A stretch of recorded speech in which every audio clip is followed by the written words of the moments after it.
خواتین و حضرات، جتنا ہی امپورٹنٹ سیلف ڈسپلن ہے اور وہ کی ایٹریبیوٹس جو آپ کے سیلف ڈسپلن کو مینٹین رکھتے ہیں، اسٹرینتھن کرتے ہیں، اتنا ہی امپورٹنٹ یہ بات ہے کہ آپ اپنے گولز کو ڈیفائن کریں، آئیڈینٹیفائی کریں۔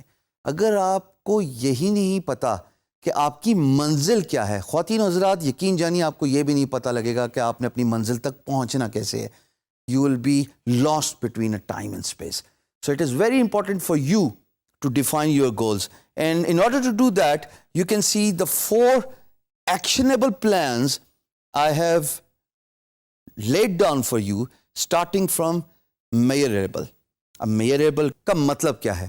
جیسے ہمیں معلوم ہے کہ اگر آپ سیدھی لکیر پہ چلی جا رہے ہیں اور آپ کا آبجیکٹو، آپ کا روڈ میپ ہی نہیں define, you will never be able to achieve your destination because آپ تو چلتے رہیں گے infinity bound۔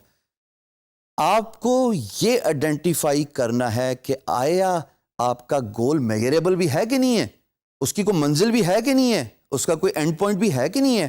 ورنہ تو اگر آپ نے کسی کو دیکھا سکسیسفل ہوتے ہوئے اور آپ نے کہا جناب میں بھی یہی کام کروں گا، یقین جانیے کوا چلا ہنس کی چال اپنی بھی بھول گیا۔ ٹائم نہ ضائع کرنا دوستو، ٹائم بہت قیمتی ہے، ایک دفعہ ہاتھ سے نکل جائے واپس نہیں آتا۔ یہ جانیے کہ آپ کا گول میجریبل ہے، اس کا سکوپ ہے، اس کا اینڈ پوائنٹ ہے، اور اگر اس کا اینڈ پوائنٹ ہے تو پھر وہ یقیناً ایک گول ہے جو آپ کو فائنینشیل گین دے سکتا ہے۔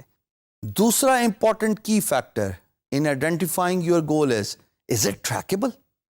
ہم نے یہ تو معلوم کر لیا کہ ہمارا گول میجریبل ہے، کیا اس کی ٹریکنگ بھی اویلیبل ہے؟ کیا ہمیں پتہ ہے کہ کس کس مائل سٹون پہ، کس کس قدم پہ ہم نے کیا اچیو کرنا ہے؟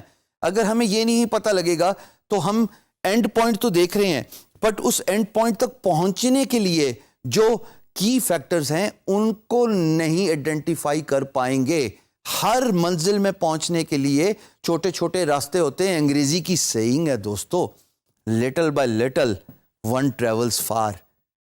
ہر قدم پہ ایک سٹاپ ہوتا ہے، ہر قدم پہ ایک ٹھہراؤ ہوتا ہے اپنی منزل تک پہنچنے کے لیے، لیکن چھوٹے چھوٹے قدم ہی آپ کو آپ کی منزل تک پہنچاتے ہیں۔ کیا آپ کا جو گول ہے وہ ٹریکیبل ہے؟ آپ کو معلوم ہے کہ آپ نے اپنی منزل تک کس راستے سے گزر کے پہنچنا ہے؟ It is very important. Third is it relevant? Mister X Y Z has achieved something in their life because they have successfully done something۔ ضروری تو نہیں ہے کہ آپ بھی وہ بات کریں، وہ کام کریں، اس سے پیسہ کمانے کا سوچیں جو مسٹر ایکس وائی زی نے کیا تھا۔ کیا وہ آپ سے ریلیونٹ ہے؟ مجھے کرکٹ نہیں کھیلنے آتی، لیکن اگر مجھے اپرچونٹی ملے جسٹ بیکاز آف منی اور میں حامی بھر لوں، کیا میں اپنے اس پرٹیکولر گول کو اچیو کرنے کے لیے ریلیونسی شو کر رہا ہوں؟ ہرگز نہیں، میرا تو وہ کام ہی نہیں ہے۔ میں دوبارہ مثال دوں گا، کوا چلا ہنس کی چال اپنی بھی بھول گیا۔ ریلیونسی تلاش کرنا بہت ضروری ہے۔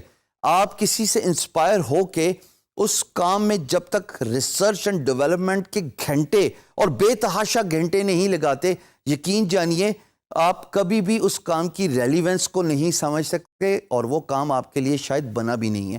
تو ضروری نہیں ہے کہ آپ جس گول کو آئیڈینٹیفائی کر رہے ہیں وہ آپ ہی کے لیے بنا ہوا ہے، آپ اس کی ریلیونٹ اپروچ کو ضرور ناپیے۔ اٹینیبل، بہت سارے لوگ آپ عام گفتگو میں دیکھتے ہیں، آف ٹاپک ہوں گا، مثال دوں گا، بھائی میں پراپرٹی کا کام کرنا چاہتا ہوں۔ کام کیا کرتے تھے؟ ڈگری کیا تھی؟ تعلیم کیا تھی؟ انجینئرنگ، میڈیسن، اور کرنا کیا چاہتے ہیں؟ پراپرٹی کا کام۔ اٹینیبل تو ہے، کیسے اٹینیبل ہے؟ کیا کریں گے؟ کیا آپ کے پاس اتنا سرمایہ ہے کہ آپ انویسٹمنٹ کریں گے اور اس کام کو کر کے آپ سکسیسفل بزنس مین بن جائیں گے؟ آپ کو یہ آئیڈینٹیفائی کرنا بہت ضروری ہے کہ جو بھی گول آپ نے سیٹ کیا اپنی لائف میں، اپنے روزمرہ زندگی میں، کیا وہ اٹینیبل ہے؟ کیا اس کے لیے آپ نے جو پوائنٹس اور جو طریقہ ڈھونڈا ہے آپ اس کو اچیو کر سکتے ہیں؟ تو یہ ضرور آئیڈینٹیفائی کیجئے گول سیٹنگ کرتے ہوئے کہ جو گول آپ نے سیٹ کیا ہے خواتین و حضرات، آیا اس میں اتنا پوٹینشل ہے کہ آپ اس کو اٹین کر سکیں؟ یا اس کو دوسرے الفاظ میں لے لیتے ہیں، کیا آپ میں اتنا پوٹینشل ہے کہ آپ اپنا گول ڈیفائنڈ گول اٹین کر سکتے ہیں.